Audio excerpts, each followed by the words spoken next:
And good morning, everybody. Welcome to FSU Coach Live. My name is Tim Baghurst, and this morning joined by special guest Coach Steve Collins. He's the head coach for women's swimming and diving at SMU. Coach, thank you so much for joining me this morning. If you wouldn't mind, just give us a little bit of your background and how you got to where you are today. Okay. Well, yeah, Tim, it's great to be here. And I got, you know, started at Florida State as a undergrad, swam on the team there for 4 years and uh, majored in physical education and, thought I wanted to get into coaching. Um, I wasn't sure if I would go more graduate school for the science route or if I would go more for coaching. And so I had several different offers for assistantships. The one at SMU was most attractive for the coaching. We had an assistant coach who was getting his master's in history, who worked with the team, John Rubottom, who was a swimmer at SMU, and so I knew about the program from him. So I went out there, did a year in helping with the men's swimming team there, and then just stayed in coaching ever since that time. I went to University of South Carolina as an assistant. Uh, Shortly thereafter, took over the program as head coach, fairly young age, and worked there for quite some time. And then, finally worked my way back to SMU in the late '80s, and have been coaching at SMU since that time. So, really did get my start at Florida State, and learned a lot there from the coaches that we had, and I think that connection with that assistant coach, Coach Rubottom, kind of pushed me in that direction to head out to SMU. Hmm. Now, if you're just joining us and you have a question for Coach Collins, just put it in your chat box and we'll be sure to get it to him during the broadcast. But one of the questions I had, and it's you've been at SMU for a long time, and that's a challenge for a lot of coaches, whether they choose to move around and move up, or maybe they don't do too well and maybe are let go. And so we see a lot of turnover in coaching. I think the average is about 3 years. You've well exceeded that, and so I'm wondering what you've kind of learned along the way to help you maintain that longevity. Well, there was at over the period of time that I've been at SMU, there's been a lot of changes, over that length of period of time, over 30 plus years. Several different athletic directors, different administrations, several different college presidents. Um, I think, the one thing I always try to do is look at each season and, try to improve on something that we did from the year before. Um, Always trying to do something to make our program relevant to the athletic department, and and then build great relationships with the student athletes and the families that come into your program, because you get a lot of great responses that way. I think there is a lot of turnover in the coaching ranks. I'd say a lot of times the young coaches coming in are looking to move up, really fast, and take different opportunities. And sometimes I think you have to sit down and look at it and say, okay, we got to build something first, get some great experience, and then move. And so, there's obviously a lot of different factors of why coaches move around, but I think in order to stay at one place, I think it's really important to build the relationships within the athletic department. Make sure that your program's really relevant, and that you're contributing in other ways besides just putting a team out there. Um, you know, how they do academically, what they do outside the classroom, how they behave themselves, what the type of character that you're building in the athletes. I think it all makes a big difference in the long run for a coach, if they want to be able to stay at one school for a very long time. You said one of the things that you did was make your program relevant to athletics and to the university. What do you mean by that? Can you give some examples?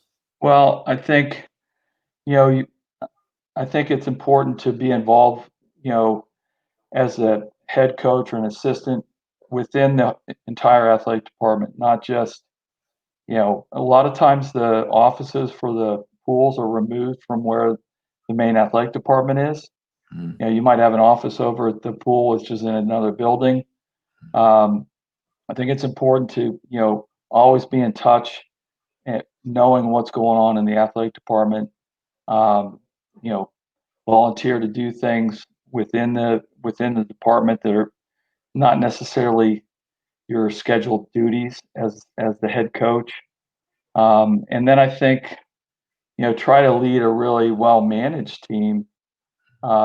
Makes a big difference in how your program's perceived by the administration, by the president of the university, and so forth. So that's something that I think, if you really think about the athletes first, try to do a great job with them, get them involved in the community, different things like that, I think really do make a difference in the type of program that you are projecting, not necessarily what place you got a conference or at NCAA's.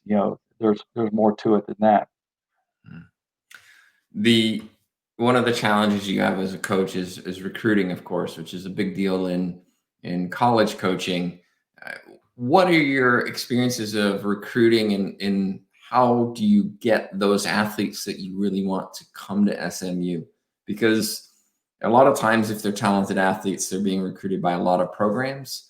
And so, what strategies or what style do you have when you're looking at recruiting an athlete? Uh, you're exactly right. I mean, the top swimmers are, um, they're all looking at several programs per se, and so breaking into that group is always a difficult problem. And when you do land that great recruit that really could be a difference maker for your program, making sure that you have enough other great swimmers around them or swimmers that you can develop so that you can have a really great team. Um, we're always, contacting coaches, re- you know, sending out, contacts to the, top swimmers around the country, um, and trying to gauge their interest. We get a lot of, because of the academics at SMU, we get a lot of contacts, but, in order to be, a scholarship athlete, they've got to be a really great swimmer. And so a lot of times, making sure that we have to now have some standards actually to, I love to have non-scholarship kids on the team because I think that's, one of the great joys of coaching is, developing somebody like that. But, you know, um, there's limited resources, so you've got to really, you got to stay on top of that. But, you know, I think the relationships that you make with the club coaches and the high school coaches in your area and then around the country make a big difference. And then, as a single gender program, it's myself and I have an associate head coach who works with me. And so it's a two-person job to try to, you know, do broadcast recruiting as well as, focused recruiting on specific individuals. There's a lot more, the technology obviously has changed. And, you know, I mean, this year we've been doing Zoom Right. recruiting visits, Zoom recruiting calls, the entire summer because we're actually still in NCAA dead period for recruiting. So it's changing all the time. You mentioned the kind of scholarships, and you've set standards for those scholarships. I'm guessing that you get a set amount of scholarships from the athletic department. Do you parcel them out? Do you divvy them out to, give partial scholarships, or is it an all or none kind of thing? No, we do. We will break up this. We're a what you call an equivalency sport in swimming. Right. So women's swimming is fully funded. If you're Okay. fully funded, you have 14 full scholarships that you can either give, 14 scholarships, or you can, divide them up. You need a lot more individuals to build a conference championship team, certainly, than just 14. So typically in our situation, if we have somebody that, can be relevant quickly at the NCAA level, then that's somebody we'd look at with a full scholarship. And if there's someone that I think can develop, then we work with them on a partial scholarship, as well as combining academic aid as well. Because a lot of the kids that we're recruiting they're really really good students, so they have an opportunity for that as well. A long, long time ago, I was a nutritional counselor for swimming and diving at the collegiate level. And Okay. working with the divers, sometimes they kind of express that, oh, coach doesn't really care about us that much because he's a swimming coach, really. How do you manage really two different sports in the same title? Because they are not similar at all. We have a head diving coach, and my title as head coach for swimming and diving. You know, over the course of time, it's really changed. So recently, when we hired our new diving coach, we hired him as a head diving coach. So he actually has a head coaching title. You know, HR's never changed my title for swimming and diving. So, um, I really do think it's important, though, to have a real team concept and building a top team. And that's something that I've always been involved with throughout my coaching career, and have been very fortunate to have some great work with great diving coaches over my career. And but we actually, when we have a team meeting, it's swimmers and divers together. We actually have divers that room with swimmers Mm. in order to, because the schedules are quite different, and that's where what you're talking about can happen. Is that the coach, um, the diving coach is running practice when the pool's not being used for swimming. So, the schedules end up, being, really different. So putting them together, when we go on road trips, we'll break them up in the early season meets. We get down to the later season, the divers will room together because once again, they're on a different schedule when we're at like a championship meet or an invitational.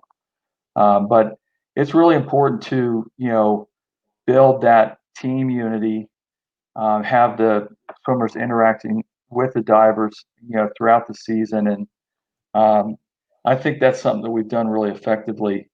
When when the divers are done with their event, they're engaged with the swimming, and when the swimmers are done with their event, they're engaged with the diving. And I think that really is important. And a lot of the great teams that we've had at SMU were really swimming and diving teams. I mean, we had major point scorers at the NCAA's, NCAA champions, and so forth in diving.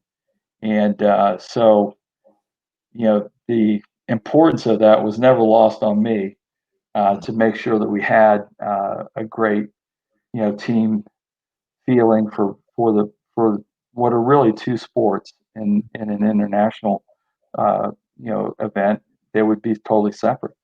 Yeah, yeah. How many, if we go just to swimming, how many are on your team? Obviously, some of those don't have scholarships. Some of those are maybe not in the pool every time you compete, every meet.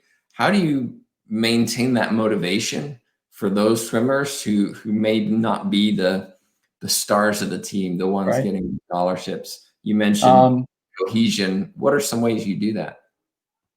well, we have 29 swimmers on the team, and we have 4 divers. So it's in for our program, that's a pretty large team. Probably Yeah. one of the larger ones that we've had. So we have quite a few swimmers that are not on athletic scholarship, Um, but I try to have everyone be involved in the home meets, um, at every meet. There's opportunities in our sport. We're fortunate that we now have an 8-lane, 50-meter pool. So, we have the opportunity to get, them in some events throughout the season. Because one of my goals would be for them to be able to finish the season, whether they make the conference championship team or not, that they can finish the season and do lifetime best times. My swimming background, I was somebody that improved a lot in college. A lot of the swimmers that I've coached over my career were swimmers that might have come to college without a scholarship that developed and became scholarship athletes. We've had a couple of NCAA champions at SMU that came to SMU as non-scholarship swimmers. So, there's always the opportunity for them to come in and improve and earn one as well.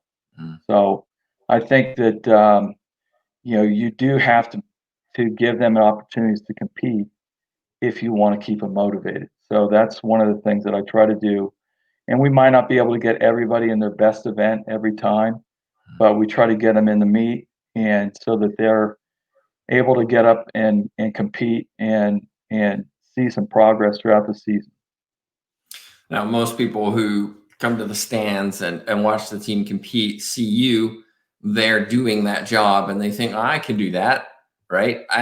That's what coaching is. Probably. I'm gonna be the next swimming and diving coach. So because that's what I want to do. Where the reality is that's a very very small component of what you do. So if I asked you to kind of describe some of the roles and responsibilities that you have as a head coach, what are they? Because I think a lot of people don't realize how much. Yeah, there's a lot of facets to the job of being a head swimming coach or just a swimming coach at any level. There's a lot of different facets to that job. In my situation as the head coach, one of my top priorities is working with my staff, my diving coach, my uh, in this case associate head coach. Uh, Naya Higashishima is currently working with me at SMU, and I've got to provide the template and the framework for them to do their jobs. Have a good plan for each season, whether that's what we're going to do as far as meets we're going to swim, those types of things. Um, Budgeting, Hmm. you know, making sure that when I have the annual budget meetings that I can you know fill in the areas that we need improvement in. Uh, from a coaching standpoint, there's a lot of things that go on outside the actual on deck coaching. You're working with individuals, young student athletes that are just coming into their first and second years. A lot of times in college, it's a big transition. So you're working with them, trying to be a great role model for them. Um, making sure that they're doing a great job in the classroom, monitoring that. Uh, we're working with our athletic trainers from a medical standpoint. You get people that get sick and so forth. You've got to have great system in place to take care of them from those types of things. And then obviously, you already mentioned the recruiting, which takes a large part of your time. Whether it's responding to recruits, staying in contact with the recruits, researching um, in particular events and categories that would help our program down the road. And in this day and age, we're really recruiting two two seasons at the same time because we're now able to contact juniors Yeah. as well as kids that are going into their senior year. So I'm working on kids to come to school in 21 and 22 at the same time. So it's it's a lot of different things a lot of different areas, whether it's, I think probably the most important one though is communication, and communicating with your athletes, communicating with, the people that you're working with, and then the people that you work for essentially. Um, but especially the student athletes. I mean, it's really, really important to have great communication with them. I think the better job that you do with that in the long run, the more successful you're going to be as a coach. It's just so important. And what you mentioned before about you know your divers back in the day. I mean, that's just a perfect example. If you're talking to the students about something besides how fast they can go, then I think that you're on the right track. Mm-hmm. Well, we're joined this morning by Coach Collins, and if you have a question for him, get it in your chat box. I got a couple more questions before we wrap up, so just a few minutes more. Coach, I wondered if you could talk a little bit about the hardest part of your job being a coach, because it's nice when your athletes are successful, when you come home from a meet and they've done well, all of these things. But the reality is there's a lot of tough moments too. I wondered if you could maybe share some of those challenges that you experience. Um, I think that it's really important to make sure that we're, you know, uh, taking responsibility in those types of situations. You know, swimmers are going to have a rough meet, or there's going to be a situation that you think maybe you could have done something better or whatever. I think it's too often that coaches are too quick to put everything on the student athlete Mm, and not to realize that it's your job. You have to take responsibility. If your team didn't do a great job, then it's important for you to step up and take that off of their shoulders. Number one, I think athletes are extremely hard on themselves, and it can make your coaching job a little bit tougher in a lot of ways because um, they always want more. They have super high expectations, and it's important for them, for you to be able to help them realize, how well they're actually doing a lot of times, mm, and have that empathy for your students. I think that goes a long ways in helping them to realize that okay, it's okay, and I'm going to get another chance, and going to learn from whatever the situation is, and then you know really try to do a great job to not make those same mistakes again. mm, mm. Just wrapping up, if I can ask you, we talked before the show that we use these interviews in our classes to help educate those students of ours who are either coaches right now or maybe becoming coaches. I wonder what advice, given your kind of longevity in the sport and also in one institution, what advice you would have for those coaches. Um, well, as far as people talk a lot about coaching burnout, Hmm. and uh, that's definitely a real thing. And I think one of the things that I've learned only fairly recently is to make sure that you give yourself some time. I think it did help me. I My wife and I had kids a little bit later in life, so I'd been coaching for a pretty long time before we had family, and that certainly was important to my longevity. I think having that relationship and working with my daughters. Um, I do think that it's important for coaches to find a time to take a break. I think that was a mistake that I probably made for way too many years in a row.